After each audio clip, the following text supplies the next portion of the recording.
Welcome to another SquadCast webinar. My name is Ariel Nissenblatt. I am the head of community and content at SquadCast.fm. And we are gathered here this morning to learn about show notes in podcasting and how to optimize your show notes. We will be joined by Deirdre Tshein from Capsho. And in just a few moments, I will bring her up on stage and we're going to talk all about show notes. But before we get started, I just want to give folks a few minutes to gather. For the folks who are watching this later, this is being recorded live on Crowdcast, which is our live streaming platform of choice. We love using it. We love then downloading the videos and uploading them to YouTube. So whether you're watching this later on YouTube or you are watching it live right now, hello, welcome. We're really excited to talk about show notes and all things podcasting. A bit about the community at SquadCast. As I mentioned, I'm the head of community and content. So we've got a very active community of Squadcasters who use SquadCast to record their show remotely. SquadCast is a remote recording platform that helps podcasters and content creators record podcasts, interviews, whatever, in studio quality from anywhere, with anyone, at any time, all over the world. And we're really excited to offer these events for free. We offer live events on all topics. And so today is show notes. Last month, we did a webinar on editing and making editing decisions, and you can find that on our YouTube channel. And thank you to Alex and to Rock from the SquadCast team who are here dropping links into the chat. Of course, if you're watching this on YouTube later, you won't find the links in the chat, but we will put all of that in the show notes. A few other things before we get started. I would love for our conversation today to be very interactive. So if you are here and you're watching live, please feel free to keep the chat going. Let us know where you're joining us from. Let us know what your podcast is about. Let us know what questions you have about show notes. We would love to answer all of that. There will be a dedicated time for Q&A at the end of our session. So you can keep the chat active. Tell us where you're from. Tell us about your podcast. But if you have a specific question, make sure to throw it into the Ask a Question tab. That is the best way to make sure that we see it and that when it's time for Q&A at the end, we will be using that to answer your questions live. We have been aware of Capsho for a few months now. We've done a few collaborative events with them, and that is how I got in touch with Deirdre, who's going to join me on stage in just a moment. I'll bring her up. I'll talk to her for a few minutes about Capsho and about show notes and what got her interested in show notes. And I'm also going to ask her a bit about her unique marketing approach, because I really love the emails that Capsho sends out. And then I will leave the stage and Deirdre will give her presentation on show notes and how to fully optimize show notes. And then from there, I will come back up onto the stage, as I said, and do some Q&A with you. So again, any questions, throw them into the Ask a Question tab. Any questions about SquadCast, throw them into the Ask a Question tab. And of course, we've got bunches of SquadCast folks here, both SquadCast community members and SquadCast staff, to answer any questions that you have. And with that, I'm going to bring Deirdre up on stage. Let's do that. I hope you're ready. How are you? Hello. I'm so good. Thanks so much for having me here. Tell me a bit about your background, how you got started with Capsho. Oh gosh, wow. How much time do we have now? Just kidding. Just really, I guess the short of it is, like a lot of us, I think on here, I started podcasting a couple of years ago. I struggled. I'll go into a little bit of that as well through my presentation about sort of some of the struggles and how I found my way out of it eventually, and got some of the results that I'll be sharing with you guys. And then from there, I was like, wow, I think there's a way that we can make this so much easier for everyone who's trying to make their podcasting work, to build their audience, get income through their podcast. And that's how Capsho essentially came about. Yeah, I think that one of the most common questions that I hear about getting started with your podcast is, how much do I need to use my show notes? Like, what am I missing? What opportunities am I missing in my show notes? And I feel like that is exactly where your product comes in. That is exactly where your expertise comes in. And that's probably a lot of the questions that the folks who are here live and who are going to be watching later have for you. So in just a moment, I will leave you to it, but I just want to ask you very quickly to describe your email marketing tactics, because I just love them and I feel like people can learn from them. Oh my gosh. Okay. Well, and I'm not saying this to, promote, but really the best way to learn is just to get on my list. So if you go to capsho.com, even if you register for a free account, you'll get on my list and you'll get our email. So you can see, what Ariel is mentioning. So thank you so much, Ariel, for mentioning that. Sometimes I'm like, do I email too much? I literally email a lot. But yeah, I think for us, we've kind of really broken it down into three core emails a week is what we do. And then we do others around that as well if the occasion calls for it. But I love to just really use emails to show my personality, personal personality, but also brand personality. That is the best way to actually get someone to know, like, and trust you. So email marketing is hands down, I think, the most, apart from podcasting, the most effective way to grow your audience and to actually convert them. And if you are not emailing at least once a week, if not more, then you're losing out on a big, big opportunity. Wow. Yeah, I agree. I have multiple weekly email newsletters, both for SquadCast and for earbuds and for all sorts of podcasty things. So I totally understand where you're coming from. We will do a future webinar on email marketing. I have recently become a fan of a company called Beehive. And I just really love, this is neither here nor there. We'll get into it, but I really think you're hitting the nail on the head when it comes to podcast growth. And in just a moment, I am going to step off the stage. I just want to give a few more PSAs to the folks who are just joining us. Keep the chat going. I love seeing where folks are from. I love seeing what your podcast is about. Please feel free to keep telling us about you and what brings you here and all that kind of stuff. And if you have any questions about show notes or about Capsho or about SquadCast, throw that into the Ask a Question tab, and we will have time at the end to answer your questions. And with that, I will say goodbye. My name's Ariel, but I'll be back at the end, and I'll leave you to it, Deirdre. Show notes, how to make it easy. Let's go. Oh my gosh. Thank you so much, Ariel. And thank you, SquadCast, for having me on. I was just thinking about this. I was like doing this presentation. I'm like, I'm having so much fun nerding out about show notes. How weird is that? But I hope that you guys get as much from this presentation as I put into it. I have so many cool things to share with you about how you can really up-level your show notes to get found, to get plays, and to build your audience, to build your list, which actually ties in really well with the short conversation I was having with Ariel about about email marketing. So it's pretty cool, right? Like, show notes is so powerful. So I'm so glad you're here with me. So really quickly, my name's Deirdre Tshein. I'm the CEO and co-founder of Capsho, an AI-powered podcast copywriter that is the fastest way to market and grow your podcast. I'll show you in a little bit about what Capsho can do, especially for your show notes. But right now, I really want to focus this on you and what it is that you can achieve just from making some really small tweaks here and there to your show notes. So I'm going to dive into three main things that giving your show notes a little bit of TLC, a little bit more TLC can create. It can increase discoverability for your podcast. It can get you increased plays on your episode, and it can increase conversions to get your ideal customers or your clients onto your list or into a conversion event. I'm a big believer that as long as you can get people onto your list and you can keep directly talking to them, that, know, like, and trust, that they will become buyers of yours. So this is what show notes can do. It's pretty awesome, right? So let me know. I'm going to try to keep an eye on the chat, but if not, then Errol's going to be. But if you have, as you said, if you have any questions, put them in the Ask a Question tab, please.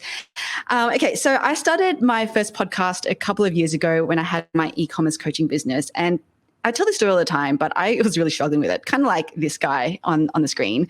I started the podcast, frankly, because a mentor had told me to. And I kind of just followed that instruction blindly without really knowing what I was getting myself into. I had no idea about this podcasting world. Let me know in the chat if anyone else kind of feels like that right now with their podcast. You're kind of like, yeah, I know that this thing's important, but how in the world am I going to make this thing work, right? So what I did at the time was I bought this really cheap microphone. So this was my first microphone. I bought it off Amazon for $52.99, and I just started recording. And when I say I had no idea what I was doing, I literally mean down to the point where I didn't even know how to edit anything. So I'm glad that Ariel and the SquadCast team did a webinar last month on editing, because I really needed that at the time, right? So at the time, I was actually just publishing my raw files. That's how much of a newbie I was. So if I made a mistake, I actually re-recorded the whole episode because I just didn't know what else to do.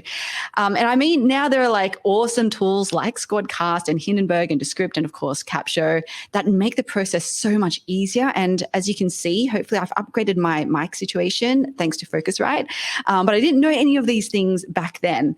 And there was a particular weekend when I found that I was just not juiced to record anymore. Right. I remember thinking, what was even the point? I had no real listeners. It wasn't really growing. I wasn't getting conversions and I wasn't building my list, like nothing. And I don't know if anyone else is feeling like that right now. But if you are, let me know in the chat. Let me know that I was not alone in this. And so at that time when I was kind of like, okay, I have to make a decision. Do I stop podcasting or do I go all in and figure this thing out, this podcasting thing out? And so I was kind of like at opposite ends of the spectrum, right? And to help me make that decision, I asked myself, well, if I don't podcast, like, then what? What am I going to do instead to build my credibility, my authority, become known for what it is that I do? And at the time, I couldn't honestly answer myself like with any other different answer. So because of that, I was like, well, okay, if I can't think of anything else that I'm going to do, I'm going to go all in on podcasting. And once I did, and I started figuring things out, like how to edit my audio files for one, and how to actually use the content that I was creating to get discovered and build my audience. And importantly, how to use my show notes, everything changed for me. So 6 months after I started like testing, learning and implementing these changes to my podcast, we made our first 6 figures in the business. And then only a year after I started podcasting in total, we did over 220,000 in the business. And since then, I've never questioned the value of podcasting. It is hands down the best way to build your own stage and become known, liked and trusted. And a lot of that success is because of how I figured out this thing called show notes. So let me know in the chat who's excited to learn about your show notes and how you can set it up to give your podcast and your business the best chance of success. Let me know in the chat if you're excited about getting to that, because I am, as you know. All right, so let's get into it. And first, let me start with what show notes even are, at least to me, and how I define it, right? So there are 3 really important pieces of written content that surround your podcast episode. So the first is your player description. The second is your show notes. And the third, for the more advanced, I would say for the more advanced podcaster, is a blog post. Now, some people use these terms interchangeably, but I actually don't. I'm very particular about what each things mean. So I wanted to set the record straight about what each of these are and how I recommend that they be used. Is that cool? Okay, so let's start with the player description. So this is the text that you see on a podcast player. Right. So some people refer to these as the show notes, but I see it as quite different to show notes. For me, the description itself is designed to very quickly, because people are scrolling, they're on their phones, they're scrolling through their player.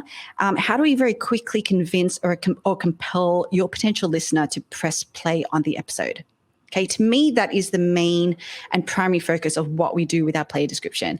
And so what you want to be doing here is you want to use it to create curiosity. And I'm going to go into this in a little bit more detail in a bit, but I just wanted to see that. Okay, player description, main purpose is how do you create curiosity? That's it, quick and simple. And so, for example, let's say your podcast episode is like the shop in a back alley. Okay, so I'm gonna jump into an analogy here. So your podcast episode is this shop in a back alley. It's kind of hidden, and perhaps not too many people know about it yet. Okay, I know I'm not alone. I'm like, oh yeah, that feels like me.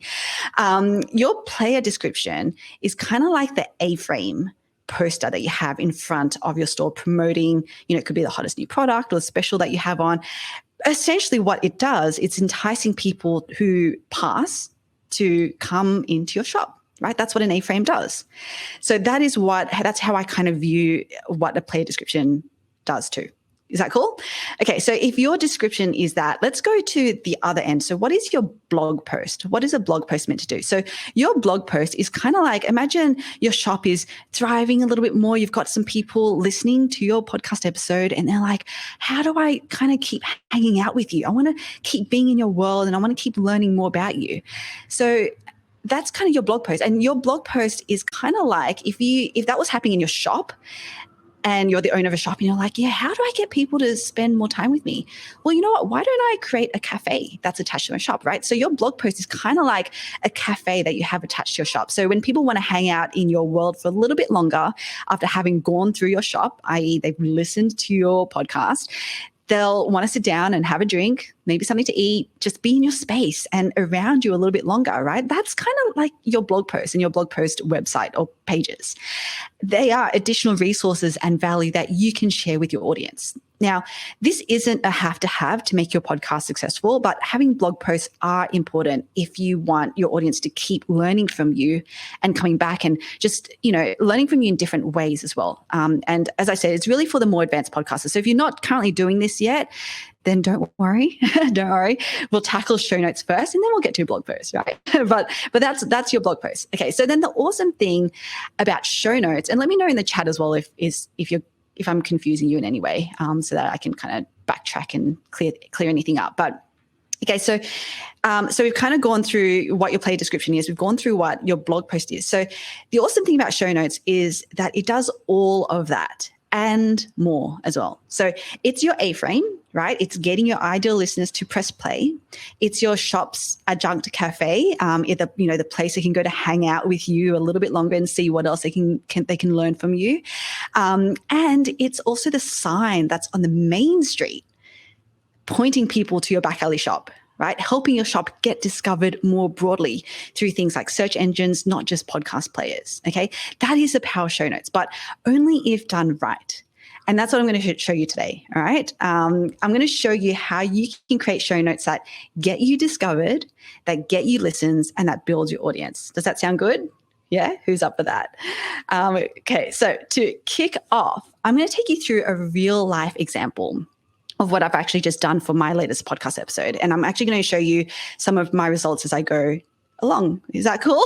Okay. I thought that's probably the best way for me to actually show you what I'm talking about. So I am going to be, going back and forth sharing my screen. So you just got to bear with me if you're up for that.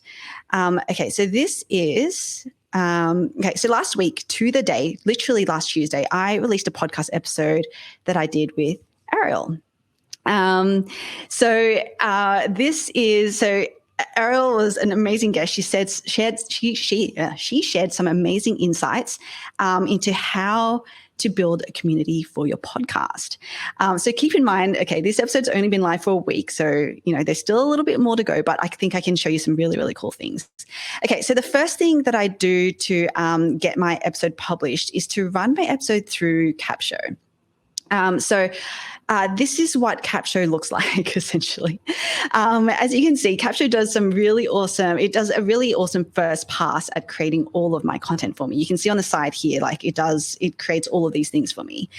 So I spoke about, things like a play description. So that's here. I spoke about, a blog post that I do. So it helps generate a first draft of a blog post for me as well. And it also does show notes. I mean, it does a whole bunch of other things like, social media captions and emails and LinkedIn article and stuff. But I really want to focus on the show notes part of it. Okay, so this is what Capsho has created for me. And by the way, it does creates all of these in under 10 minutes just from uploading my audio file. So it's really cool.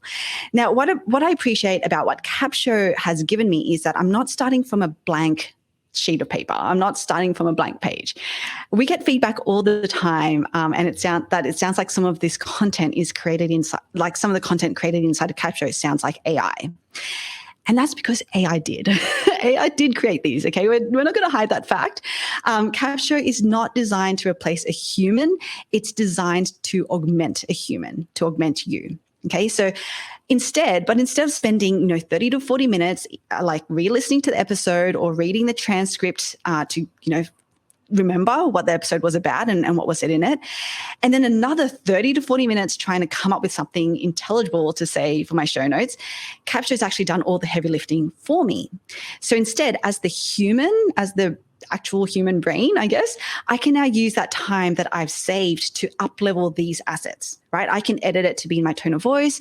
And importantly, I can make the edits to really make these show notes and therefore my podcast get discovered, get listens, and build my audience. Right? Who gets this? Because I want to make that really clear that this is not meant to be a straight copy and paste and replace everything that you're doing, right? You still need to be involved in this process. I'm going to show you how. So I'm going to get into the 3 steps to doing this. So step number 1 is getting discovered. Okay, we are going to get you discovered through your show notes.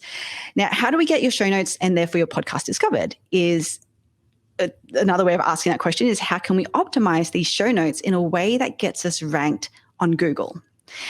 We hear about how good show notes can be for SEO, right? But honestly, I don't know if anyone else is here who here with me has no idea how that actually works. How in the world do we actually get our show notes to rank, right? Yeah, trust me. It's not just you. That was me for a long, long time until I basically had to force myself. I had to force myself to learn it. And when I did, honestly, it changed the game for us and how we get our podcast discovered.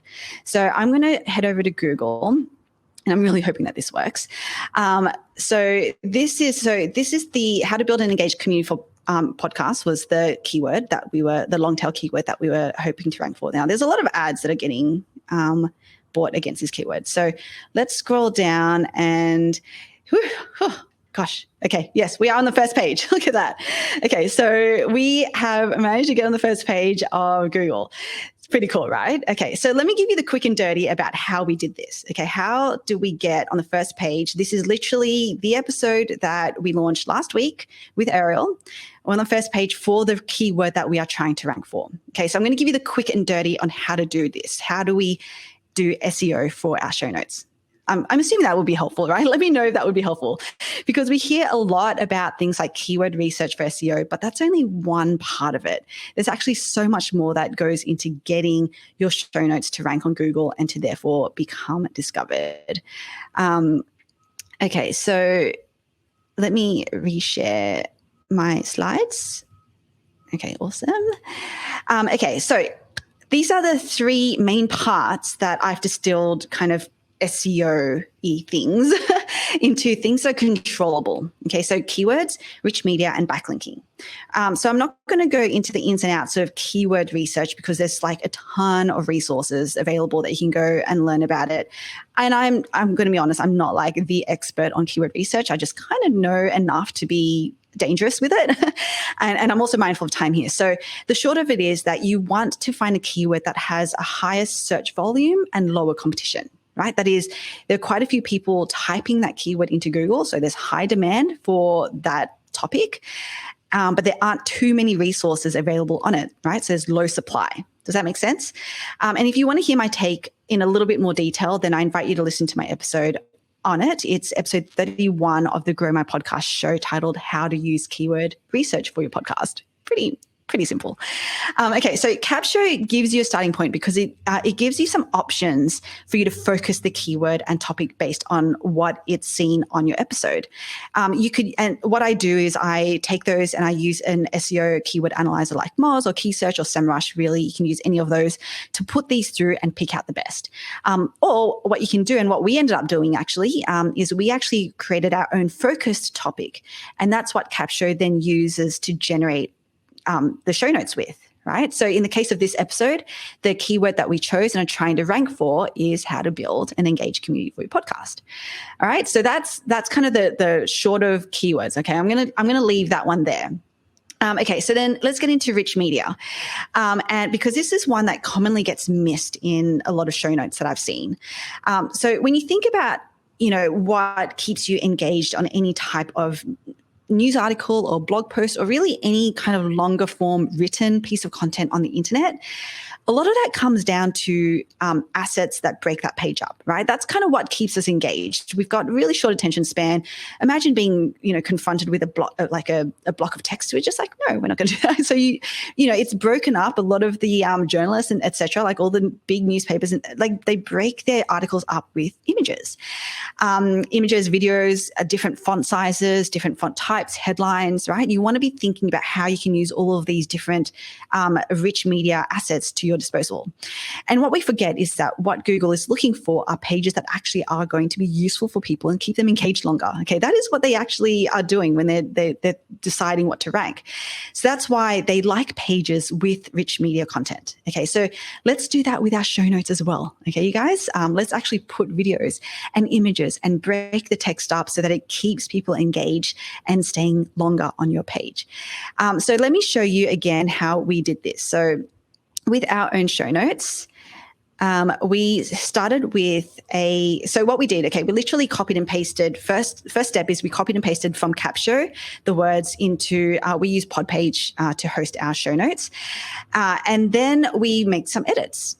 So we made some tone of voice edits for sure, but we also did some rich media edits. So you can see here, I've got a YouTube video.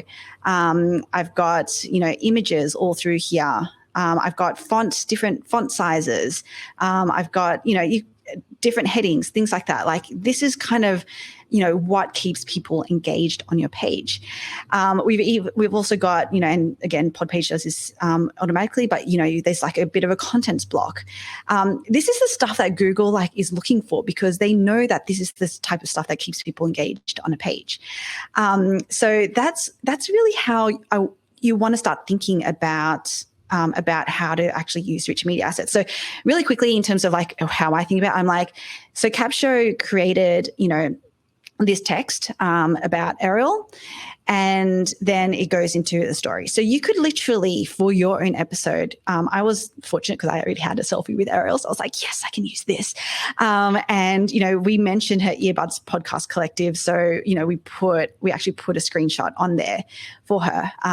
We could even, I've done this with some other episodes where even in the story, we've actually put images based on what was being told in the story part of it as well.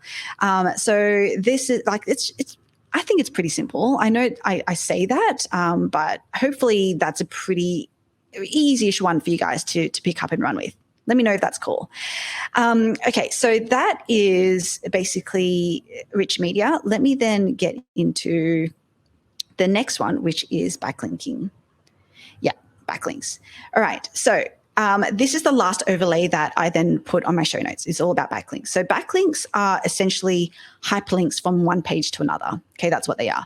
And there are two types. There's an inbound backlink and an outbound backlink.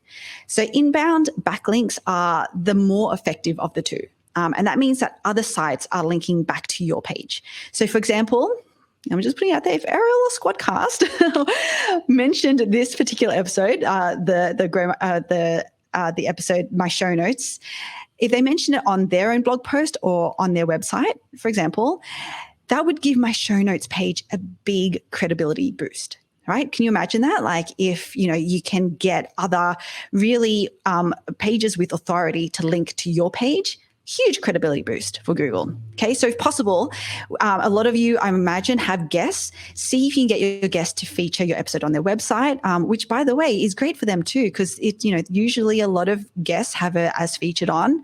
Hey, put your show notes page as part of that. Great credibility for them too. So that's inbound. Okay, so that's the more effective of the two. Now, outbound backlinks are also really important. Okay, these are hyperlinks that you would put on your show notes to link back out. So for example, if you on the show notes page that I've been using example, we've linked to SquadCast, we've linked to Earbuds Collective, we've also linked to obviously to Capsho and a host of other social media pages. So anywhere that you can kind of leave links, do it, as long as they are credible websites as well. Okay, so outbound backlinks can be really effective because if people actually even take actions on that page, so if someone came across my show notes and they were like, oh, what's this SquadCast thing? I'd love to learn more about it. And they click on it. That's actually also a signal to Google that you're providing useful information resources, right? So that's actually that's a plus. Okay. So because I did all of that, my show notes has been able to get onto the first page for the search term that the keyword that we want to rank for. So that's pretty cool. All right. So that is step number one. Oh, okay. Sorry, Andrew. I'm confused. I thought the platform created the show notes. So I don't know if you missed the first part. So they create what sometimes that's why I kind of like wanted to clear it up at the beginning. They create the thing called the player description. So that's the thing that automatically populates in Spotify and Apple Podcasts, etc. Sometimes they call that show notes, but I use the description very differently, and I use show notes as for your podcast website when I refer to show notes. All right. Hopefully that cleared it up. Okay, so that's step number 1 for your really effective show notes. Optimize them for SEO to get discovered. Okay, so let's get into step number 2. Step number 2 is then all about getting you more listens. So one of the strategies that I really dived deeply into when I was trying to make my podcast work, this was a couple of years ago, was this concept of curiosity. And it kind of crystallized for me when I was listening to, I was listening to Russell Brunson talk about webinars and how the only way that you can get someone to show up to a webinar is to create curiosity, right? That's it. That's all you need, is just to create curiosity. And at the time that I was like hearing him say this, I was struggling with how to get people to actually download and listen to my podcast once they discovered it. And I mean, it just made sense, right? Of course, I have to create curiosity. That just goes without, like, that's, by the way, that's just fundamentally for anyone, not just podcasts or webinars, like anything that you want people to show up to, you want to create curiosity. That's the secret that I 100% was not thinking about. So for me, I was pretty lazy with my podcast promotion. I don't know if anyone else is like this, right? I posted an audiogram and I just had this pretty generic, message that was like, episode just dropped, go listen now, here's the link, right? Like that was all I was kind of doing. There was no curiosity, there was really no intention, no thought that was going into it. So that was what I was doing for the longest time until I heard what Russell had to say about curiosity. And so that was when I started really nerding out on so much on curiosity, so much so that I actually created my own framework called Content Honey Traps. And Content Honey Traps have 8 mental models just purely around creating curiosity. So I'm not going to go into all 8. Again, if you want to learn a little bit more about those, then I actually just reshared an old episode I did today on my podcast, so Grow My Podcast Show, where I go into the first 4 mental models. And then next week, we're going to reshare the next episode, which is going to then talk about the next 4 mental models. But let's look at the Content Honey Trap mental model that we created for this episode as an example. All right, so if I go back to the show notes, you can see here that the Content Honey Trap, where I'm creating curiosity, is in the top paragraph. And it's really short, it's sweet. We call this the boxer.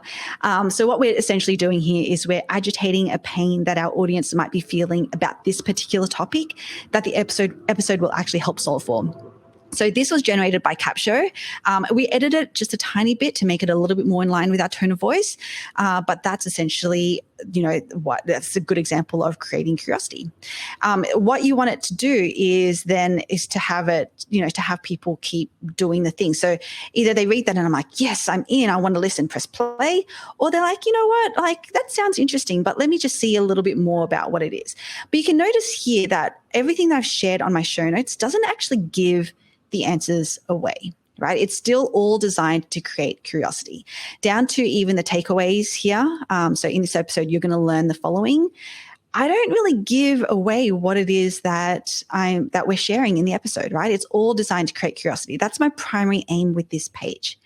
So once the initial episode launch has died down, what I then do is a couple of weeks later, that's when I give all of the value from the episode away through a blog post. Okay, so this is what I do for the first couple of weeks. I really try to create a buzz around it, create curiosity. I want to get people to listen to my episode. And then once that kind of, because, as we all know that episodes kind of tail off, or downloads tail off a bit. And then that's when I'm like, you know what, I'm going to reignite this topic and this value through resharing the content in another way. And that's what I do with my blog posts. So, because remember how it's the kind of the cafe I created in my shop? This is how they can hang and learn with me a little bit more. Okay, does that make sense? So do you kind of see what I'm doing here with just this one episode? So that's the thing. So I use my show notes to get discovered and get listens, and only one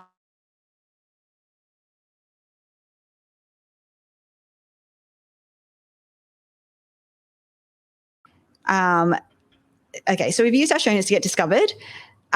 We've used our show notes to get listens. Who's been following along here? I hope you guys are. Yes, it does, Andrea. Yeah, it does a really great solid first draft, and then you just want to edit, make it slight edits for tone of voice and things like that. But yes, it does. So by the way, let me know how you've been finding this, okay? Because I want to make sure that I don't leave anyone behind, and I want to make sure that I'm on the right track. Okay, so we've kind of gotten ourselves our podcast episode discovered. We've gotten more listens. Now let's get into the next thing, which is building an audience, right? This is step number 3. This is the very, very much forgotten part of show notes. Now, when I talk about building an audience, I'm very intentional about it primarily being my email list. Okay, again, we spoke about this at the very beginning. An email list is an asset that you own, that I own, that we own, our individual email list, right? Following on social media is great, but it's an asset that I'm borrowing, right? So my personal primary focus is always, how do I build my email list? So how do I do that? I do that through what I call the show notes funnel. Okay, so we have our podcast episode. We want to be taking people from our podcast episode to our show notes, which I know sounds a little bit counterintuitive because I was just talking to you about how you get people to your podcast episode from your show notes. So it's kind of cyclical, okay? But hang with me. It is cyclical. You want to use your show notes to get people to listen to your podcast, but at the same time, you want to use your podcast to get people back to your show notes. And then from there, you want people to get onto your list. Now, what I do is I think about what it is that my audience might find valuable, and then I aim to give it to them, right? So, and then in return for that, they give me their email address to stay in touch. And I do that by taking them from my podcast episode to my show notes and then to my email list. So again, let me show you how this worked for this particular episode. Okay, so when I interviewed Ariel about her strategy for building an engaged community for a podcast, I knew, because, by the way, that's a topic that I so struggle with. Okay, community building is not my forte. So I knew in the back of my mind that I was like, the more examples that we can share, the more value that we can provide. So what I did was I actually asked her separately if she could run through her 3. So she shared 3 tips on the podcast episode. So I was like, okay, can we just do a recap of those 3 tips? And can you share how you specifically implemented those exact 3 tips for your Earbuds Collective community, right? And so that was great. And she graciously obliged, which was awesome. And that part I actually clipped, and that became a bonus clip. And how I use that is in my show notes. I use that to build my audience, my list. So what I do is I create content honey traps in the episode. Okay, so remember, content honey traps is all about creating curiosity. So in the podcast episode, I lay these content honey traps about the fact that there's this bonus clip. And what I do is I direct my listeners to go to my show notes. And then in the show notes, I create a further content honey trap and reiterate the benefit of the bonus clip in a prominent CTA. So that's here, right? So exclusive bonus content. And then I lay another content honey trap. So I create more curiosity and I reiterate the benefits of what it is like they can get from downloading this bonus clip. So are you guys following along here? I hope that's like making sense. And by the way, you can use another way that I've done it. This is to build like an email list, but even if you just wanted to funnel more people to your show notes just so that they can see your call to action, you want to be saying things like, because again, remember that podcasting is an auditory medium. So anything that you can bring a visual element to, put that in your podcast episode. So I did a podcast episode a while ago about social media and how I actually, going away from creating audiograms, and then what I did instead to create reels, and it's through what I call content hacking. And I did an episode about that. And what I actually said in my episode was like, if you want to see an example of how I did this myself, as in a before and after. So, at the clip of, or the reel of the clip, an example of the reel that I took as inspiration, and then my own that I modeled off it, go find that in my show notes. I'll leave them there. So you see what I'm doing? I'm directing people to my show notes with things that create curiosity where they're like, oh my gosh, yes, I want to see an example of that, or I want to listen to this bonus clip. And so that is how you use the content honey traps in your podcast episode. Get them to your show notes. Okay, so since then, so that's what I did on this episode. This one I used the strategy I used was all about get this bonus clip. And from this episode, what we've seen is, we've seen 122 visits, of which 86 were unique. We had 63 conversions. That's opt-ins onto our list. So not too shabby, right? Like that's pretty good numbers. Now, it doesn't have to be a bonus clip for you. It just has to be something that your audience would find compelling and natural for them. Okay, so my audience are podcasters. So accessing further audio that they can listen to that then extends the value from the episode, that works well for me. Okay, just think about what would work well for you and your audience. And by the way, test it, right? Iterate it. Like I did cheat sheets in the past. I've done a whole bunch of things. We're just constantly testing what works. Okay, so that is step number 3, right? How do you use your show notes to build your audience? Okay, how's everyone doing? I hope everyone's following along. Okay, cool. So I don't know. Are you just excited about nerding out on show notes? Like, how cool are they? Okay, because you can see what they can do. You can get discovered. You can get listens. You can build your audience. So they're pretty cool, right? Okay, so I think that's it for me. Thanks so much for hanging out with me. I'm going to stop there, Ariel. I don't know if you wanted to hop back on, and we can do some Q&A. I do want to come back on and do Q&A. Can you hear me? Yes, I can. Awesome. Well, thank you. That was really great. Really, really thorough. The chat was active. People have questions, people have comments, people have ideas.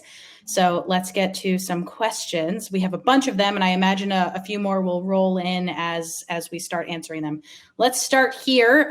Just to reiterate. So we had some questions that took place in the chat, but of course the people who are going to be watching later on YouTube won't see those, so I'm going to repeat them now. So Andrea says, does the software produce all of these elements? And I believe you answered that, but just to reiterate. Yes, it does. Again, so Capsho was built off our framework, which is all about content honey traps. So how does it create curiosity for the promotional pieces? And then we've extended it as well to it creates blog posts, and we are actually beefing out our captions, social media captions, and email templates to be about how do we educate and engage our audience. So yes, the Capsho does all of that. Awesome. Next up, we've got a question from Marianne who says, are the show notes uploaded with the podcast sufficient, or do you also need a blog post?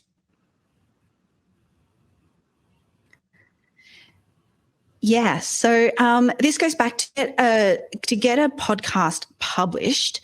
What we do is we have our player description, which is what we put into our hosting platform, and then we have our show notes, which is what is housed on our podcast website. So again, we use Podpage for that. Now, a blog post we do a couple of weeks after.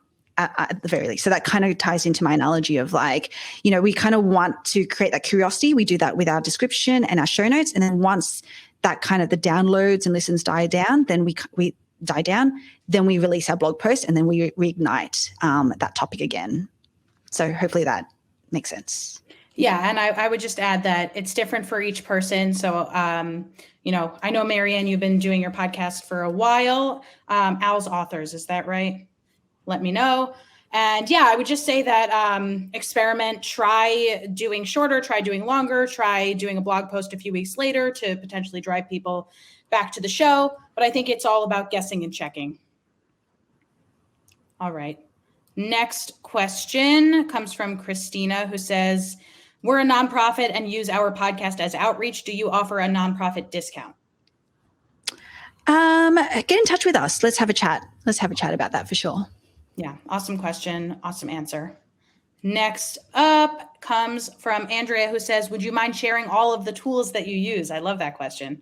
I don't know if you can rattle them off now or if it's best for folks to join your email or just follow you on social. Yeah, I mean, I think we did a blog post page on this as well, but I can definitely rattle them off. So I use SquadCast to record, of course. We use Captivate to host. We use a combination of Descript and Hindenburg to edit. We use Capsho, obviously, for all of the copy. We use Podpage for our podcast website. We use Squarespace for our blog. Yeah, I think that's about it. Awesome. Next up, we have a bunch of questions. Thank you all so much. This question comes from Maya. Are there a few podcasts that do show notes really well that you can talk about? I, of course, dropped the link to your podcast, but do you have any others that you can share? I came across capitalism.com. I found them back in my e-commerce days. So they're an e-commerce podcast. And they have like their show notes that they do, and then they have separate blog posts that you can kind of see how that whole like ecosystem's working. So I would definitely recommend going to check them out in terms of like that whole show notes blog post distinction. In terms of other show notes, so Brittany Gardner, she's actually a user of ours. So I think her show notes are pretty good. I'm just trying to think of things off the top of my head that I've seen. Maybe if you want, reach out to us and we can definitely give you a bigger list. Next question comes from Nancy. I hear this question a lot. I see this question a lot. Is there an optimal length for your show notes? Optimal words, optimal characters, number of characters? Yeah, there's a lot of debate about this. Again, it's you just got to try it and see. There are some people who like really use that's why people put their transcript and stuff on there. We're testing with transcript, no transcript. What I would say is, our show notes is actually relatively short in terms of like the actual content of it. And then we put our transcript in like a box. Again, Podpage can do that for you. And the reason why we do transcript isn't really actually for SEO purposes. It's more for accessibility. That's really our main reason for putting a transcript on there. We probably haven't done it long enough to see whether or not that gives us an SEO boost. So I can't actually confirm or deny that. So I don't know.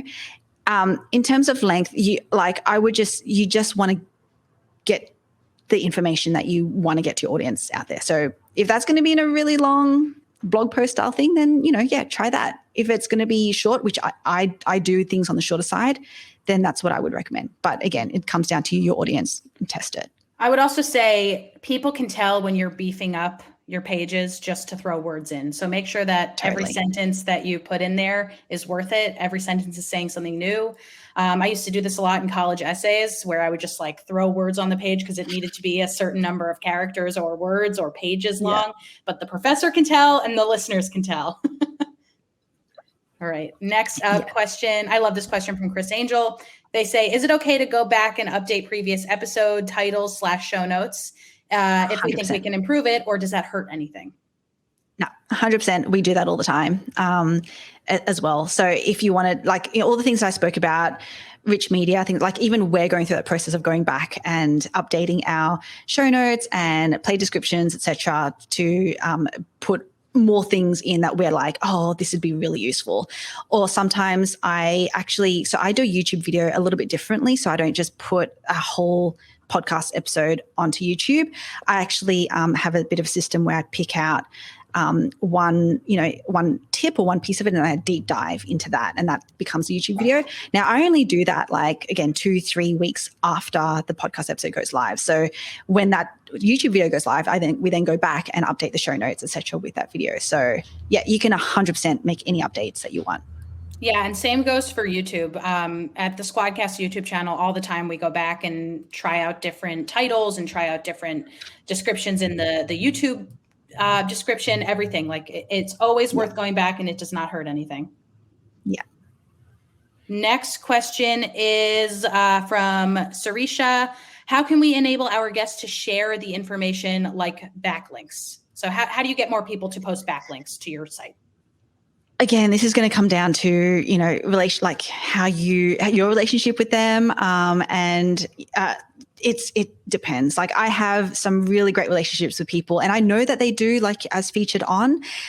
So maybe that could be your first spot is have a look at their website and see, do they have a as featured on section where they do talk about the stages that they've been on, including podcasts, or even if they haven't put any podcasts on yet, you could be like, hey, I see that you've got, as featured on. You should put this episode up on there. And sometimes it's one of those things to keep in the back of your mind, but I also wouldn't strain a relationship because of that. So I wouldn't, if for whatever reason that guest is like, there's no way that I'm going to put anything on my website and link it back to yours, then, I probably wouldn't push it. So yeah, just do a little bit of research, see where they stand on something like that, and then just ask, really. Yeah, some people might not even know that that's a thing that they should be doing. Yeah. So Yeah, nudging them ever so gingerly. Yes. Next question comes from Pat. Does Capsho listen to the podcast and come up with the content? How does it work? Yeah, so it transcribes it first. So it has to go off the words. So I guess in a way it listens. That's how it listens. It reads the words, and then yes, it actually creates all of that content through using AI for you. A lot of it can be refreshed. We try to give you as many different options as possible because the first one might not exactly be relevant. Refresh it, have it try again, and see if that one's better. So that's kind of how it works. Next question comes from Jen. Why a different page for show notes versus blog post? And I think we had this echoed a few times. Sally also asked, so why blogging on Squarespace and then also posting on Podpage? Yeah, that's literally just personal preference, I would say. That's just how our architecture is set up. So if you wanted to, because I do think that Podpage has a blogging part to it. So if you just wanted to keep it on one, then that's totally cool. We just happen to have our main website on Squarespace. So we also just we just enabled the blogging thing through there. Awesome. Next question comes from, so we also had that question from Andrea. Shout out to Andrea. We had a question from Sarisha who says, can you post which are good pages for show notes? Which are other good pages for show notes? I think, correct me if I'm wrong, Sarisha, are you asking for other examples of show notes? Because if that's the case, we'll send that in a follow-up, I think. Does that sound good? Yeah? Yeah, okay. Let's do that. Cool. All right. Next question comes from Sally who says, so do you do the minimum in the player description and use that space to direct people to show notes on your podcast website? Yes, that's what we do. So you can even have a look at, just look up Grow My Podcast Show on Spotify or Apple. You can see that we keep our description minimum because, again, it's all about quick, like how can I just get someone to press play? And then I just leave a link for the show notes for all other resources and things that I've mentioned. Yeah. Awesome. And yes, Sarisha has confirmed that they're looking for examples. So we will send a follow-up email and we'll have lots of resources, lots of links, lots of examples. I love this question from Risa who says, with Capsho, would I be able to stop using Headliner and Otter AI?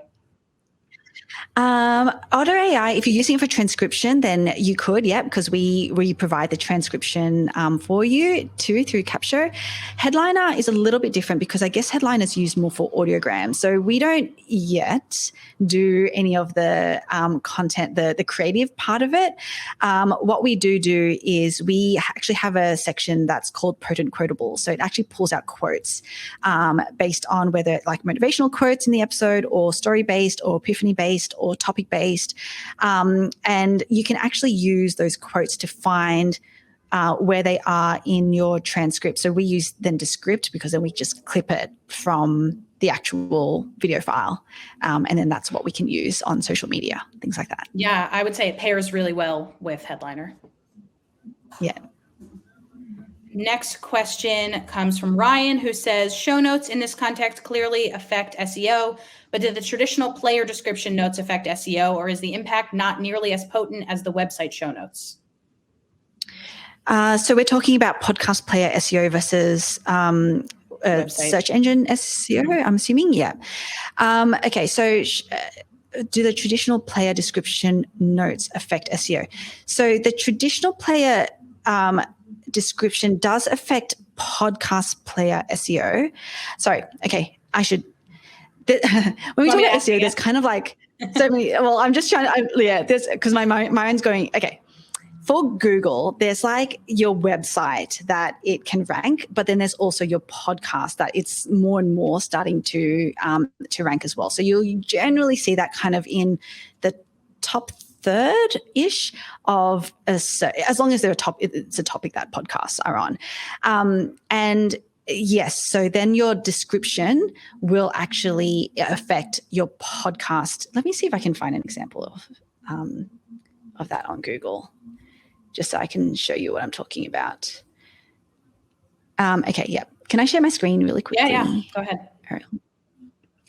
Okay, so this was like this is Google, yeah. Okay, so this was the one that I was showing you where our page was ranked, right, down on the first page.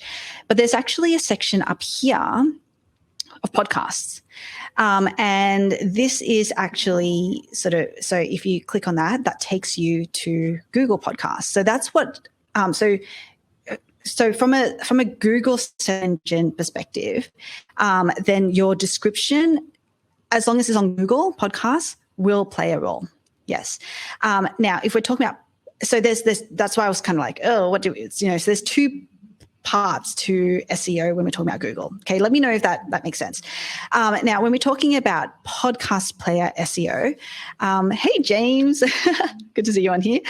When we talk about podcast player SEO, then there's kind of, again, mixed things. I know, for example, Tracy from Poditize is like really packing, like use all of the characters that you can. I kind of like, I don't necessarily agree with that, just because kind of like what Ariel was saying, like people can tell when you're just doing it for SEO purposes, right? Like, so for me, I'm just very intentional, and I've just made a decision to be like, I just want to use my description to get people to press play. And now the description, as you can see, even for Google Podcasts, the description is always going to have your keywords anyway, like it just has to, as well as your title. So regardless, as long as you're clear about what it is that you want to get searched for, then there's no way that you can't be using it in your description as well. Does that make sense? No matter how long or short it is.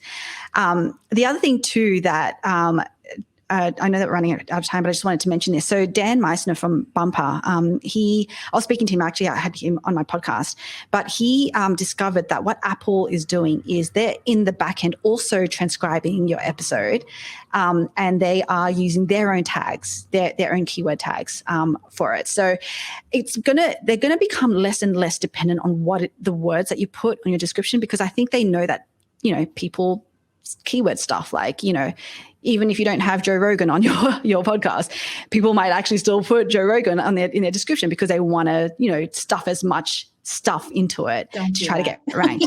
Yeah, don't do that. Do not do that. And that's the thing. That's why Apple are going down this route, which is we, Apple, are going to actually do it ourselves. We're going to listen, transcribe your audio, and then we're going to keyword it up ourselves. So that's why I'm like, I'm actually putting less and less dependency on the description to drive any kind of SEO, because a lot of these players are doing it for us anyway.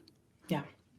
All right. Well, unfortunately, we're out of time. We had a few more questions that we could not get to, but I think we've decided that we're going to send a follow-up email packed with information, some examples, some links, some follow-up offers. So stay tuned. If you did not make the live event, if you're watching this on YouTube, we'll put as much as we can in the show notes.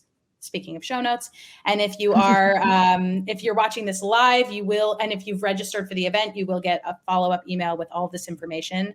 Deirdre, where can we find more about you, more about Capsho? Yeah, so capsho.com, come and check us out. You can try us for free for an episode, no credit card required. You just have to sign up for an account and upload an episode, see how it does for you. So definitely check out capsho.com, and I'd love for you to be part of a community and keep chatting to you more. Well, thank you so much for sharing with the SquadCast community, and thank you all so much for joining us today. Whether you are a SquadCaster yet, or whether you're a SquadCaster already, or you're not yet a SquadCaster, we'd love to have you in our community as well, or just interacting with us, coming to more of our events. If you have an idea for an upcoming event that you'd like for us to put on, please do let us know. You can reach me by going to squadcast.fm/community. That is where I live, basically. Or you can email me at ariel@squadcast.fm. And with that, we're going to let you go, Deirdre. And thank you all so much for joining us today. We'll see you on the internet.